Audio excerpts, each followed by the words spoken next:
За гэрээгээ байгуулад гэрээ байгуулахын өмнө зардлага нь гэрээ байгуулсны дараач зардлага нь гэрээ байгуулснаас хойш бизнесээ эхлэх хүртэл танд зардлага. Ерөөсөө л зардал та бүх юма төлнө. Энэ Hilton, Marriott, Starbucks, McDonald's юуш төлөхгүй, нэг цент төлөхгүй. Та бүх зардлыг хариуцна.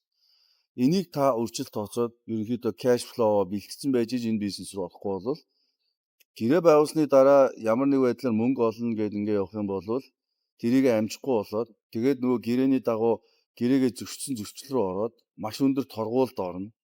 Ингээд бүр нэг бизнес эхлэх гэсэн биш бөө үр төлбөрт орох ийм эрсдэл үүснэ. Тэгэхээр төлөвлөлт маш байх ёстой. Хоёрдугаар зөвлөх үйлчлэг авах ёстой. Хуулийн зөвлөх, санхүүгийн зөвлөх авах ёстой. Ялангуяа энэ чиглэлээр ажиллаж үзсэн туршлагатай үйлч авах ажиллах ёстой. Мэдээж англи хэлээр маш сайн мэдлэгтэй болж өгвөл тэр газрын сургууль соёлын төгсөөд одоо common law гэж нэрлэдэг шүү дээ, тий. Тэр common law-ын орны хуулиар л бид нэр гэрээ хийлцээ хий. Тэрнээс Монголын шүүхтэй, Монголын хуулиар ингэсэн тим юм бол байх. За ингээд гэрээ эхлээ байгуулад ингээд явлаа. За зочдууд өөрөө яаж хэн өдөртөх вэ гэдэг асуулт. За ямар ч ингээд нэг хийлнээс франчайз авчлаа. За тэгээ энэ дээр ингээд нэг нөгөө бизнес оруулж ирж байгаа одоо манай Монголын компани нэг захирал нэг хамаатныхаа хүүхдийг тавиад тэгээд ингээд өдөрчин тим бол байх. Зочдуудлын гэрээ ялангуяа маш өндөр шаардлагатай. Бид нэр өөрсдөө дэрэгдээ маш олон одоо 3-4 охин компани өөрчдөг. Тэр нь зөвхөн зочдуудлын менежментийг эрхэлдэг. За тэр нь бол ер нь ингээ анзаараад байхад татваргүй орнуудад байгуулсан байт юм билээ. Нидерланд одоо тийм офшор орнууд гэж нэрлэдэг бидний. Тэ яагаад гэвэл нөгөө л нэг татвар материалын асуудал те бас. Энэ бол бизнесийн зарчим. За тэгээд менежментийн компанитай гэрээ байгуулна. Тэр менежментийн компани менежментийг хий. Тэр менежментийн компанийн менежер нь гадны хүнд томилогдож ирнэ. Тэр хүн буудлыг удирдна. Өмчийн эзэн буюу манай франчайз оруулж ирсэн Монгол бизнесмен юунд нь ч оролцох эрх байхгүй. Тэд нар жилдээ нэг оны сүүлээр эх оны төсөв юм байна шүү. Энийг танд комент байна уу гэд нэг төсвөө харуулна. Тэрэн дээр нь та комент өгнө. За өгөхгүй бол тэгэл тэд нар шууд ажиллаа явна. Тэд нар санхүүгийн бүх эрх мэдлэг гартаа авна. Бүгдийг шууд өөрсдөө захиран зарцуулна. Ажилтнаа авна, халах нөгөө хөдөлмөр эрхлэлтэй холбоотой бүх зүйлийг хариуцаж явна. Менежментийн компани хариуцаж явна. Тэр менежер хариуцаж явна.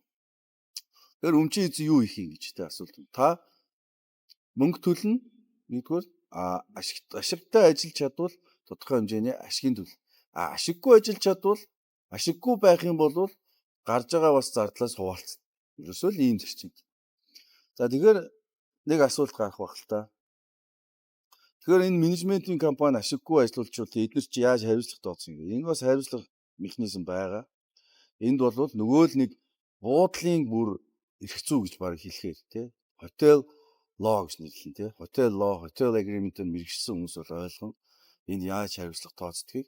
Энэ бол жишээлбэл 2 жил, 3 жил дараалан ашиггүй ажилласан байх юм бол ийм нөхцлөөр менежментийн компанийг гэрээг цуцлаад менежментийн компаниас нэхэмжлэх одоо ерөөсөө гэрээ цуцлах асуудал. Нөгөө талдаа өмчийн эзэн гэрээ цуцлуул яах вэ гэдэг. За энэ бол маш асуудалтай. Энэ нөгөө гэрээний хугацаатай бол. Гэрээний хугацаа бол ихэвчлэн 30-аас 40 жил хийгддэг. Дахиад 10-10-аас сунгах боломжтой. 30 жилээр ядаж байгуулсан буудлын гэрээ, зочдлуудлын гэрээн дээр нөгөө том компаниуд Hilton, Marriott гэж ямар шаардлага тавьдаг вэ гэхээр гэрээг хугацаанаас өмнө зочлол 30 жилийн олох байсан орлогын одоо хамгийн минимум хэмжээгээр шууд нэхэмжилж байна. За тэр нь бол хэдэн сая доллар тийм хэмжээний өрөнд орно гэсэн. Тэгэхээр л ерөөсөө бизнесийн энэ зочдлуудлын бизнесмээр орж ирэхээс өмнө нь төлөвлөх ёстой болохоос нэгэнд орцоо байна бол та гарах гэж юм байхгүй шүү гэдгийгс анхаараарай. За мэдээж би бол өнөөдөр маш basic үндсэн юмнууд л ярьж байгаа шүү. Энэ бол мэдээж цаашаа бол ороход бол маш нарийн юмнууд байдаг. Зочдлуудлын одоо менежментийн гэрээ, за энэ хүнсний салбарын одоо франчайзингийн гэрээ гэдэг бид нар бол дотроо бол маш олон деталь заалтуудтай байдаг. Бүгд цаанаа нюанстай.